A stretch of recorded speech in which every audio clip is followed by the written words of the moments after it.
Hello there, my beautiful, lovely, talented, delightful internet friends. How are you today? Welcome back to my channel. Thanks for joining me here on Trauma Talk.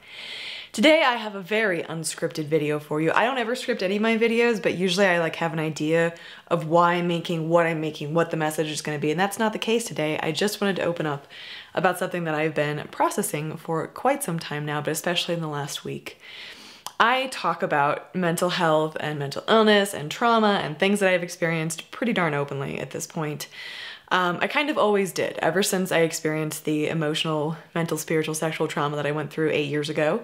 I have tried to talk about it, not always successfully, but I always wanted to. I always wanted to put things into words. I always knew that for me, that was the way to healing. That was the way to get better, to find connection, to feel like a person again, to get help. But there's one aspect of my life that I have been very unable to do that with. And it's funny to me. It's funny how things sneak up on you, how messed up things can mess you up more than you think they did. It's a little bit surprising. About 1.5 years ago, I read this book called Pure by Linda K. Klein. It's all about growing up the evangelical purity culture movement. If this isn't something you're familiar with, I may link a thing or two down below, but the basis of it is it sculpts the way you view your sexuality, the way you view your gender roles. It is a horrible culture to be brought up in as an adolescent learning about sex and sexuality. As a woman, you're taught that your entire worth is basically rests upon your virginity. And if you lose that, well, you can never get it back. Christianity is all about redemption and second chances and forgiveness, but that does not apply to ladies and virginity at all. There's no redemption offered. You're damaged goods at that point. That was the video I did a week ago. And it tells you that it's your fault if you wear something and a guy thinks something sexual about you, which then translates into if you get sexually assaulted, it probably was what you were wearing because you provoked that sexual thought in him. I could go on for a long time about all of what purity culture is. Hi, Cakes. You want to come on up? But suffice it to say that it has impacted me in a very deep way. And I made a video about this probably about 1.5 years, oh my God, almost 2 years ago now, where I talked about realizing that so much of what I was dealing with in myself, in counseling and therapy and everything wasn't the abusive relationship that I was in, the things that I suffered within that. A huge part of it was how I was raised in the church. And I do want to put a huge caveat on this. This is not my parents. My parents were not a huge part of inputting any of these messages into me. It was the church. They brought me to youth group. I went to youth group, and that was pretty much where everything happened. That and, church services and interpersonal conversations and Bible studies and everything. And so none of this is against my parents. I think they did the best they could with this. But I realized that so many issues that I had actually related back to that, related back to deep-seated ways that it sculpted how I viewed myself. And like I said, I put things into words consistently. I find a lot of value in speaking things out, in trying to find a way to articulate something so it makes more sense to me and it makes more sense to other people and blah, blah, blah. But how purity culture has affected me and this deep sense of shame for who I am in an unraceable sort of way, just permanent shame for existing as who I am, doesn't feel like it can go away. And I also don't feel like I can put it into words. I can't even type things about it. I can't even type things about how I view myself and my sexuality and my gender because of these messages that I was taught. I can talk about them in a broad sense. I can talk about how purity culture really taught you that women were not as valuable as men, that you were not property to your husband.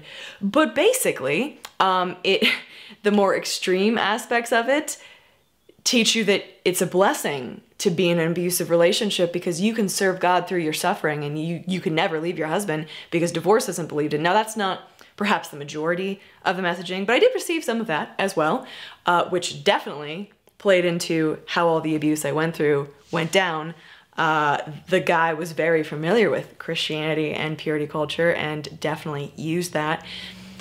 But I can talk about that in broad terms. I cannot tell you, I can't even tell me the things that it makes me believe about myself, the things that it makes me feel about myself, and it removes my ability to articulate it, to tell you how it feels.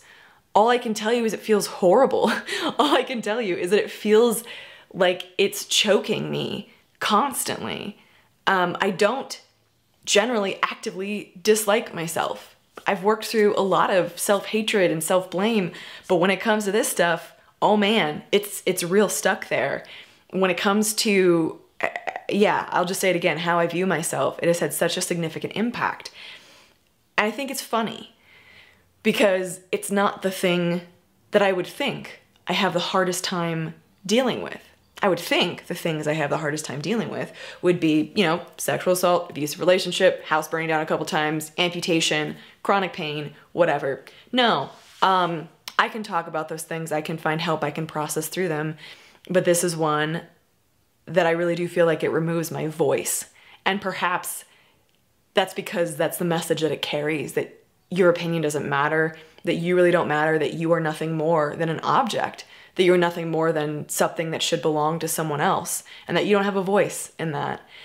And yeah, it sneaks up on you.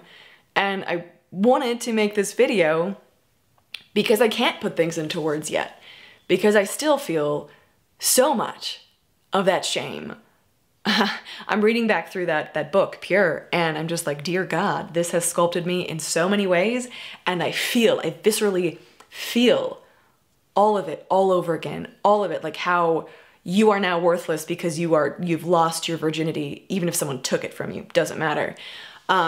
Things along those lines. And I intend and I will work to find a way within myself for my own healing, for my own journey and process to be able to start putting things into words. And I hope to possibly share some of those along the way, but we'll see how it goes. I have found some people to connect with who have been through similar experiences. It's becoming a little bit more researched, a little bit more understood, the damaging impact that purity culture has on you. But I also wanted to say that I think it's okay if I can't put something into words yet. I used to judge myself pretty harshly for that. And I think a lot of people judge themselves pretty harshly if they can't talk about their trauma or what they've experienced. You see a lot. For instance, recently I was on TikTok, and there was a trend going around where people were like basically dancing victoriously about all they'd overcome, specifically with sexual assault and sexual abuse. I thought it was fantastic. But I knew, and I saw in comment sections, that there were so many other people who were like, I still feel like, you know, you're so awesome, you're so great, but I can't talk about it. You know, I'm just, like, I suck, basically. And that's not true at all, because everyone processes things differently. Everyone's at different points. And it's no comment on who you are. It's just how healing from trauma works. But there's no judgment or shame in not being able to put things into words yet. I sometimes give myself a hard time about that, but I do realize that it's the truth. So I'm continuing to remind myself of that, and I hope you know that for yourself as well. I am going to stop rambling at this point. I hope that some of this has made sense. Maybe it has, maybe it hasn't. But I do think it's interesting how certain beliefs are almost insidious, that they just sort of sneak in and they stay there and they influence every aspect of who you are. And it took me 27 years to even notice it, to even really think, holy crap, that is what is controlling and poisoning so much of my mind.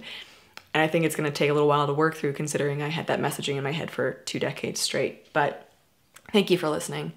I'm curious if there's anything like this in your life that surprises you, or that you feel like, you know, you should have an easier time with, but it's like the thing, even compared to the other things you've gone through.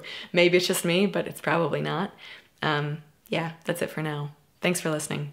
I really, truly, truly appreciate it. Thank you for being here. Thank you for fighting. Thanks for being you. I love you guys. I'm thinking about you, and I'll see you in the next video. Bye, guys.